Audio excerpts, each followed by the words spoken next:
한국에 있는 육군부대입니다. 한국의 군인들이 제설 작업을 하고 있습니다. 군인들의 제설 작업 모습을 보며 감탄하는 주한미군이 보이는데요. 오늘의 사연 시작하겠습니다. 안녕하세요. 저는 그리핀 레이튼입니다. 미국에서 군인으로 근무하고 있어요. 정확히는 미 육군 중령이죠. 오늘은 제가 한국에 오게 된 이야기를 들려드리려고 합니다. 저는 원래 텍사스 오스틴 출신입니다. 어릴 때부터 군인을 꿈꿨고 자연스럽게 웨스트포인트에 지원하게 되었죠. 졸업 후 몇 년간 국내 기지에서 근무하다가 드디어 해외 파견 기회가 왔습니다. 목적지는 대한민국 송탄. 처음에는 지도에서 찾아봐야 할 정도로 생소한 도시였습니다. 아내 헤일리는 제가 한국으로 발령받았다는 소식을 들었을 때 처음에는 걱정했습니다. 하지만 곧 이것이 우리 인생의 큰 모험이 될 거라며 오히려 저를 격려해 주더군요. 그녀는 원래 텍사스의 한 병원에서 간호사로 일하고 있었는데 한국에서도 미군 병원에서 일할 수 있는 기회가 있다는 걸 알고는 무척 기뻐했습니다. 한국에 도착했을 때가 기억납니다. 3월 벚꽃이 막 피기 시작할 때였죠. 캠프 험프리스에 도착했을 때 제가 본 한국의 첫 인상은 놀라울 정도로 현대적인 모습이었습니다. 머릿속에 있던 아시아의 이미지와는 완전히 달랐거든요. 첫 주는 정신없이 지나갔습니다. 새로운 임무, 새로운 환경, 새로운 문화. 모든 것이 새로웠죠. 특히 인상 깊었던 것은 한국 육군들과의 첫 만남이었습니다. 그들의 규율과 예의, 그리고 팀워크는 미군과는 확실히 달랐습니다. 한국군은 모든 것이 더 체계적이고 형식적이었어요. 예를 들어 회의 시작 전에 항상 전체가 차렷 자세로 경례를 하고 선임자가 들어오면 모두가 일어나 인사를 합니다. 미군도 물론 규율은 있지만 한국군만큼 형식적이진 않죠. 처음에는 이런 문화가 낯설었지만 시간이 지날수록 이것이 단순한 형식이 아닌 상호 존중의 표현이라는 것을 이해하게 되었습니다. 제 사무실은 기지 본관 3층에 있었습니다. 창밖으로는 훈련장이 보였고 저 멀리 안성의 산들이 보였죠. 매일 아침 출근길에 마주치는 한국 장교들은 항상 웃으면서 인사를 건넸고 저는 서툰 한국어로 안녕하세요라고 답했습니다. 그들의 친절함은 제가 한국 생활에 적응하는 데 큰 도움이 되었습니다. 지금 생각해보면 한국으로의 발령은 제 인생의 전환점이 되었습니다. 단순히 군사적인 임무 수행을 넘어서 새로운 문화를 이해하고 성장하는 기회였죠. 한국에서의 첫 달은 쉽지 않았습니다. 헤일리와 저는 매일 새로운 도전을 마주했죠. 처음에는 간단한 장보기조차 어려웠어요. 미군 기지 안의 PX는 익숙했지만 한국의 대형마트는 완전히 달랐거든요. 하지만 그런 작은 도전들이 우리를 더 가깝게 만들었습니다. 헤일리는 평택의 종합병원에서 외국인 환자 담당 간호사로 일하게 되었어요. 처음에는 한국의 의료 시스템이 낯설다고 했지만 점차 한국 의료진들의 헌신적인 태도와 효율적인 시스템에 감탄하게 되었죠. 특히 한국의 예방적 의료 접근 방식은 미국과는 매우 달랐습니다. 우리가 처음 한국 문화에 매료된 것은 식사 문화였어요. 회식이라는 개념은 미군에도 있지만 한국군의 회식은 달랐습니다. 처음으로 참석한 부대 회식에서 제가 겪은 일을 잊을 수 없네요. 한국 장교들은 선임이 후임의 술잔을 채워주고 후임은 두 손으로 잔을 받치며 고개를 살짝 숙이는 예의를 보였습니다. 처음에는 이런 문화가 너무 형식적으로 느껴졌지만 시간이 지날수록 이것이 서로에 대한 존중과 배려를 표현하는 방식이라는 것을 이해하게 되었죠. 특히 인상 깊었던 것은 한국군 장교 가족들과의 교류였습니다. 미군 기지에서는 각자의 사생활이 철저히 보장되고 업무와 개인 생활의 경계가 명확합니다. 하지만 한국에서는 달랐어요. 주말이면 장교 가족들이 함께 모여 바비큐를 하고 아이들은 함께 놀았죠. 헤일리는 처음에 이런 문화에 적응하기 어려워했습니다. 개인 시간을 중요하게 여기는 미국 문화에서 자랐기 때문이죠. 하지만 시간이 지날수록 이런 문화의 장점을 발견하게 되었습니다. 어느 날 헤일리가 감기에 걸렸을 때였어요. 한국 장교의 부인이 직접 만든 닭죽을 가져다 주었고 다른 가족들도 번갈아가며 우리를 챙겨주었습니다.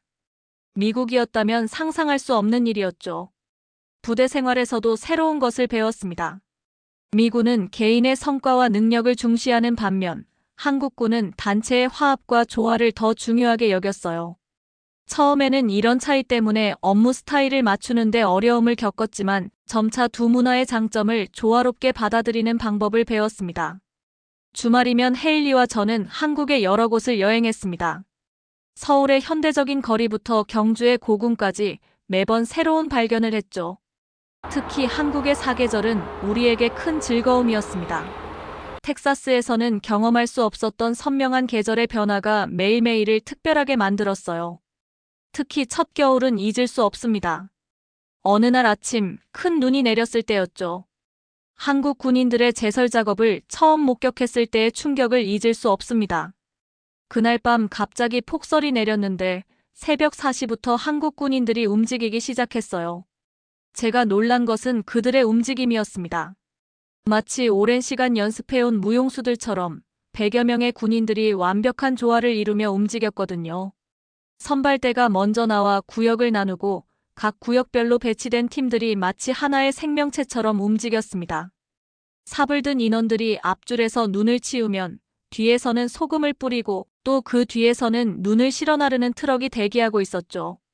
특히 인상적이었던 것은 아무도 소리를 지르거나 혼란스러워하지 않는다는 거였어요. 모두가 자신의 위치와 역할을 정확히 알고 있었습니다. 미군 기지에서의 제설 작업은 보통 장비에 의존하는 편인데 한국군은 인력과 장비를 절묘하게 조화시켰어요. 한 팀이 지치면 다른 팀이 바로 교대하면서 작업의 효율성을 끊임없이 유지했죠.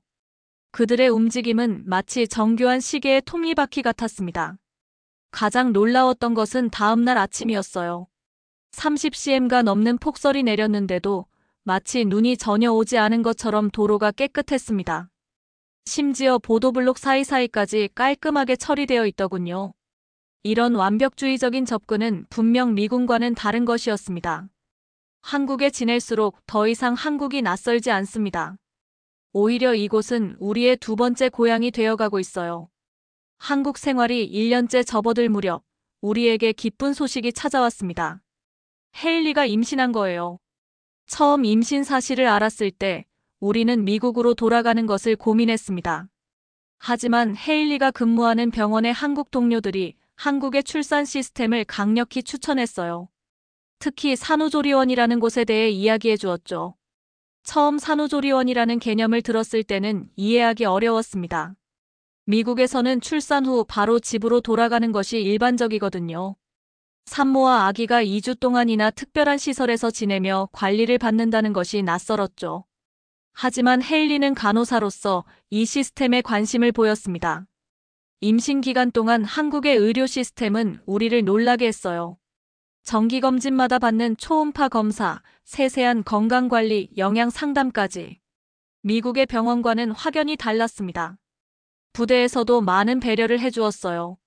한국 장교들의 부인들이 수시로 헤일리를 찾아와 임신 중 주의사항과 한국의 전통적인 산모관리법을 알려주었습니다. 1월, 추운 겨울날 우리 아이가 태어났습니다. 헤일리가 근무하는 한국의 종합병원에서의 출산은 무척 인상적이었어요. 의료진들의 숙련된 팀워크, 깨끗한 시설, 그리고 세심한 배려까지. 출산 후 헤일리는 바로 산후조리원으로 옮겼습니다. 산후조리원에서의 생활은 우리의 예상을 완전히 뛰어넘었습니다. 24시간 전문 간호사의 관리, 매일 제공되는 산모 맞춤 식사, 신생아 관리 교육, 모유 수유 지도까지. 미국이었다면 상상도 할 수 없는 서비스였죠. 특히 인상 깊었던 것은 산모들을 위한 요가 클래스와 마사지 프로그램이었습니다. 저는 매일 퇴근 후 산후조리원을 방문했어요. 다른 한국 아빠들도 마찬가지였죠. 우리는 아기를 돌보는 법부터 기저귀 가는 방법까지 전문가에게 하나하나 배웠습니다. 미군 병원에서는 이런 체계적인 교육을 받기 어려웠을 거예요. 2주간의 산후조리원 생활을 마치고 집으로 돌아왔을 때 헤일리는 완전히 다른 사람이 되어 있었습니다. 출산 후유증 없이 건강을 회복했고 육아에 대한 자신감도 생겼더군요. 우리 부부는 종종 이야기합니다. 만약 미국에서 출산했다면 이렇게 순조롭지 않았을 거라고요. 그 후 가끔 미군 기지의 다른 부부들이 한국에서의 출산 경험에 대해 물어볼 때면 저는 자신 있게 추천하곤 했죠. 한국에서의 일상이 자리를 잡아가면서 저는 점점 더 깊이 한국군의 문화를 이해하게 되었습니다. 특히 계급 문화에서 느껴지는 차이는 매우 흥미로웠어요. 같은 계급 체계를 가지고 있지만 그것을 운영하는 방식은 확연히 달랐거든요. 어느 날 있었던 일이 특히 기억에 남습니다. 한국군 대위가 자신의 실수를 즉시 상관에게 보고하는 모습을 보았어요. 미군이었다면 먼저 문제를 해결하려 시도하고 나서 보고했을 텐데 한국군은 달랐습니다. 이런 차이가 단순한 문화의 차이가 아닌 책임과 의무에 대한 깊은 철학적 차이에서 비롯됐다는 걸 깨달았죠. 한국군의 또 다른 특징은 군기라는 개념이었습니다. 처음에는 이해하기 어려웠어요. 왜 후임 장교가 선임 장교 앞에서는 담배를 피우지 않는지, 왜 복도에서 마주치면 벽 쪽으로 비켜 서는지. 하지만 시간이 지나면서 이것이 단순한 예절이 아닌 조직의 질서를 유지하는 중요한 장치라는 것을 알게 되었습니다. 미군의 경우 업무 시간이 끝나면 계급의 의미가 상당히 줄어듭니다. 같은 동네에 살면서 주말에 바비큐 파티에서 마주쳐도 편하게 지내죠. 하지만 한국군은 달랐어요. 퇴근 후에도 주말에도 계급은 여전히 중요한 의미를 가졌습니다. 특히 인상 깊었던 것은 부대 회의 문화였어요. 미군은 자유로운 토론과 의견 제시를 장려합니다. 하급자도 상급자의 의견에 반대할 수 있죠. 하지만 한국군은 회의 전에 이미 실무자들끼리 충분한 조율을 거쳐 회의석상에서는 최종 결정을 확인하는 경우가 많았습니다. 처음에는 이런 방식이 비효율적으로 보였지만 이것이 오히려 결정사항의 신속한 실행을 가능하게 한다는 것을 알게 되었어요. 제가 가장 크게 배운 것은 우리라는 개념이었습니다. 미군은 개인의 성과와 책임을 중시하지만 한국군은 항상 우리를 먼저 생각했어요. 실수가 있어도 개인을 책망하기보다는 팀 전체의 문제로 받아들이고 함께 해결하려 했죠. 이런 문화는 때로는 비효율적으로 보일 수 있지만 위기 상황에서 놀라운 힘을 발휘했습니다. 야간 훈련 중 있었던 일화가 떠오르네요. 갑작스러운 폭우로 훈련장 일부가 침수될 뻔한 상황이었어요. 미군이었다면 각자 맡은 구역을 책임졌을 텐데 한국군은 달랐습니다. 전원이 가장 위험한 구역으로 모여 함께 작업했고 놀라운 속도로 상황을 해결했죠. 그때 저는 개인주의와 집단주의의 차이를 몸으로 느꼈습니다. 이제 저는 한국군의 문화를 더 이상 낯설게 느끼지 않습니다. 오히려 이런 문화적 차이가 양국 군대의 고유한 강점이 되었다고 생각해요. 서로의 장점을 배우고 보완하면서 우리는 더 강한 동맹이 되어가고 있었습니다. 3년간의 한국 근무를 마치고 미국 콜로라도 스프링스로 발령받았습니다. 포트 카슨 기지는 로키 산맥이 보이는 아름다운 곳이었지만 처음 도착했을 때는 왠지 모르게 허전했어요. 푸른 눈의 미국인들 사이에서 오히려 우리가 한국의 정을 그리워하고 있다는 사실이 재미있게 느껴졌습니다. 헤일리는 특히 한국 생활이 많이 그립다고 했어요. 아기를 데리고 마트에 가더라도 한국처럼 낯선 사람들이 아기에게 관심을 보이거나 도와주는 일이 거의 없었거든요. 미국의 개인주의가 이렇게 확연히 느껴질 줄은 몰랐다고 하더군요. 산후조리원에서 배운 육아법을 실천하면서도 주변의 미국 엄마들과는 조금 다른 방식으로 아이를 키우고 있다는 걸 느꼈습니다.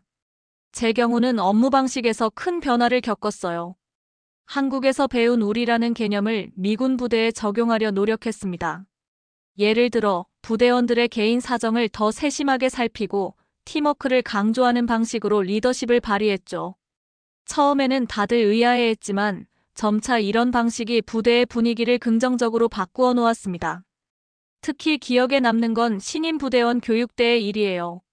전통적인 미군식 개별 성과 중심의 교육 대신 한국에서 배운 팀 단위 훈련 방식을 도입했습니다. 서로 도우며 함께 목표를 달성하게 하는 거죠. 놀랍게도 이 방식이 훨씬 효과적이었어요. 부대원들의 단합력도 높아지고 개인의 성장도 더 빨라졌습니다. 우리 부부는 주말마다 한인마트에 가는 것이 일상이 되었어요.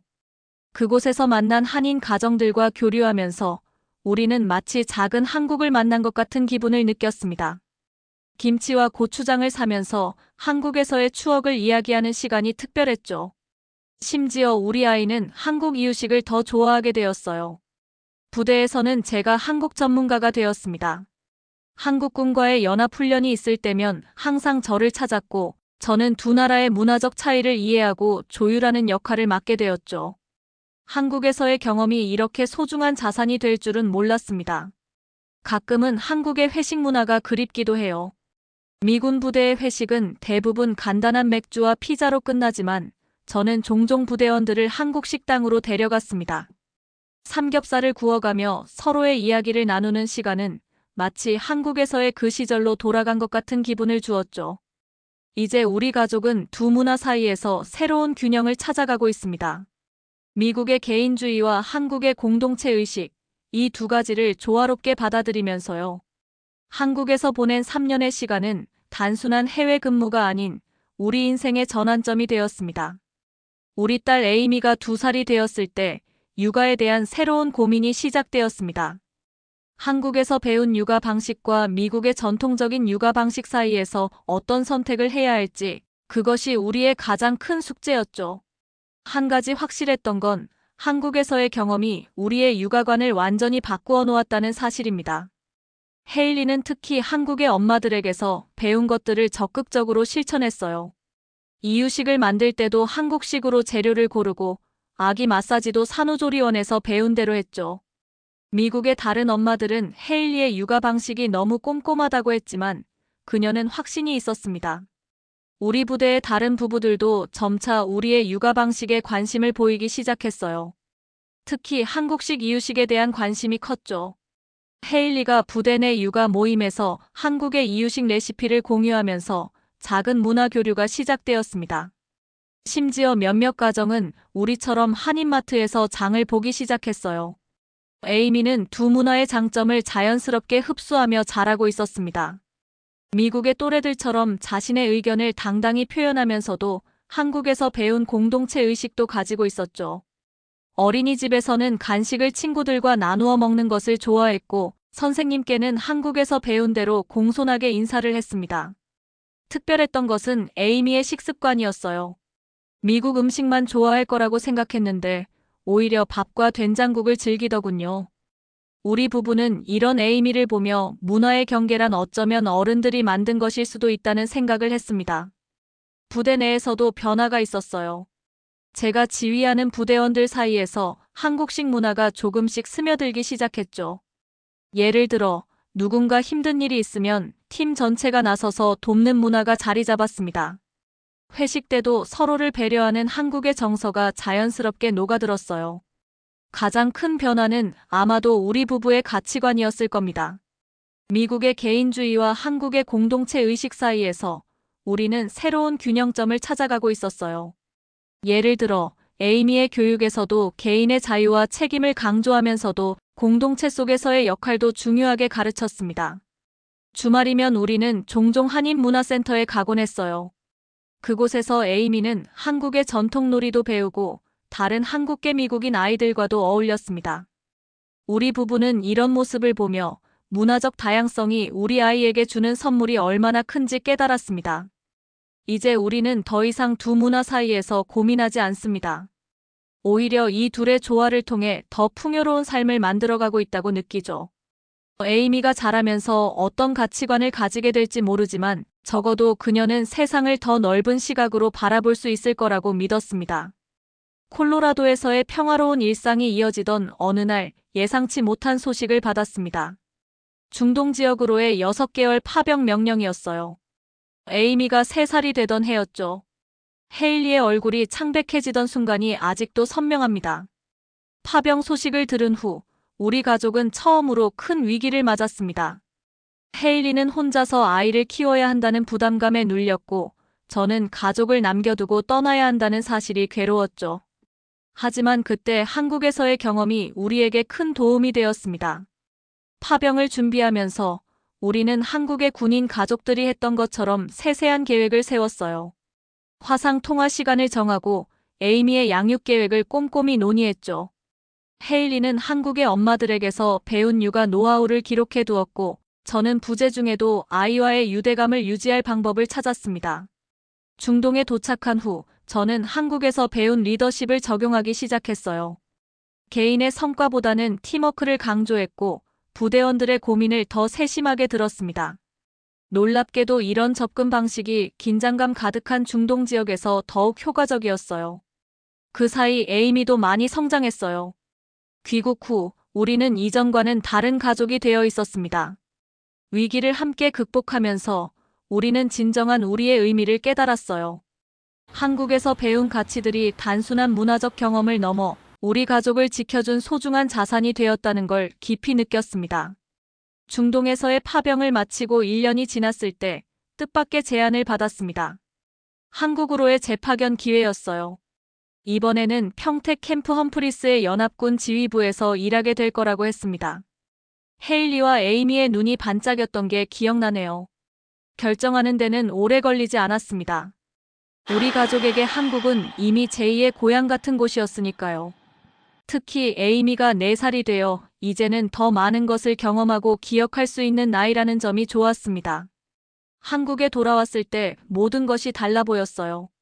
이제는 단순한 주한미군이 아닌 두 문화를 모두 이해하는 지휘관으로서 새로운 책임감을 느꼈습니다. 특히 젊은 미군들이 한국 문화에 적응하는 것을 돕는 일이 제 주요 임무 중 하나가 되었죠. 신임 장교들을 위한 오리엔테이션 프로그램을 새롭게 만들었어요. 단순한 문화 소개가 아닌 제가 직접 경험한 이야기들을 나누었죠. 한국군과 처음 만났을 때의 어색함, 문화적 차이로 인한 오해, 그리고 그것들을 극복하면서 배운 교훈들을 전했습니다. 헤일리도 미군 병원에서 큰 역할을 하게 됐어요. 한국의 의료 시스템을 경험해본 간호사로서 그녀는 두 나라의 의료 문화 차이를 이해하고 설명하는 데 탁월했죠.